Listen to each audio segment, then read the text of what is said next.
নবীজি বলেছেন তিন কারণে মানুষের হায়াত কমে যায়। তিনটা আমল করলে, তিনটা বদ আমলে মানুষের হায়াত কমে যায়। দুনিয়ার জমিনে হায়াত কমে যায়, কমতে থাকে, হায়াতও কমে যায়, রিজিকও কমে যায়।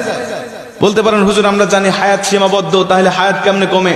নবীজি বলছেন, বুখারীর বর্ণনায় আবু হুরায়রা রাদিয়াল্লাহু তাআলা হাদিসটা বর্ণনা করেছেন, মানুষের কিছু নেক আমলের কারণে হায়াতের মধ্যে আল্লাহ বরকত দান করে, আবার বদ আমলের কারণে আল্লাহ পাক মানুষের হায়াতের মধ্য থেকে বরকত ছিনিয়ে নেয়, ওই মানুষটা দ্রুত দুনিয়া থেকে বিদায় নিয়ে চলে যায়। হায়াত নির্ধারিত, রিজিকও নির্ধারিত, কিন্তু আল্লাহ পাক এর মধ্যে বরকত রেখে দেয়। একটা উদাহরণ দিয়ে ভালো বুঝবেন।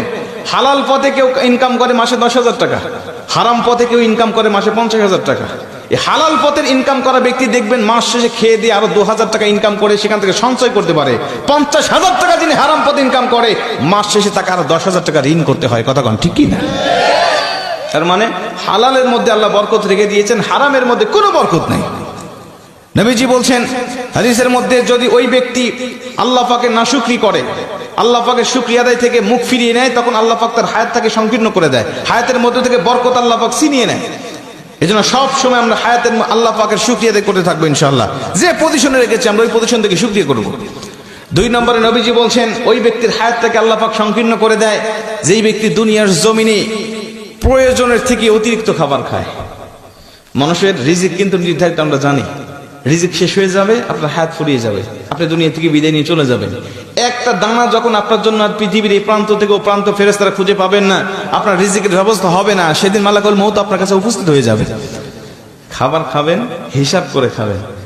3 নম্বরে নবীজি সাল্লাল্লাহু আলাইহি ওয়াসাল্লাম বলছেন, ওই ব্যক্তির হায়াত আল্লাহ পাক ফুরিয়ে নেয়, কমিয়ে নেয়।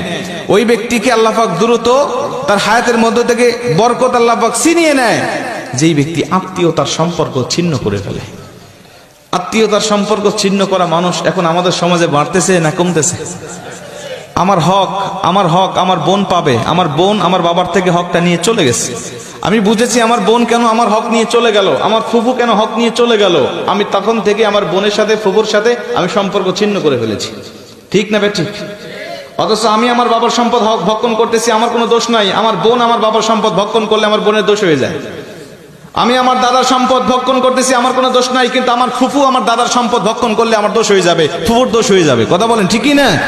এই সম্পত্তির জের ধরে আজকে অধিকাংশ আত্মীয়দের সাথে আমাদের সম্পর্ক ছিন্ন হয়ে গেছে। আজকে আমাদের সম্পর্ক ভালো নাই। অথচ নবীজি বলছে, যেই ব্যক্তি আত্মীয়তার সম্পর্ক ছিন্ন করে, ওই ব্যক্তির জন্য জান্নাত একেবারে হারাম করে দেওয়া হয়েছে।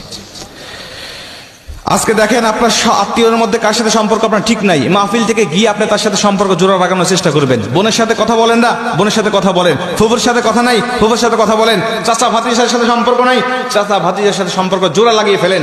কসম করে বলছি, নবীজি বলছে, যারা আত্মীয়তার সম্পর্ককে রক্ষা করে, জোড়া লাগায়, আমি নবী আর ওই বান্দা একই জান্নাতে থাকবো।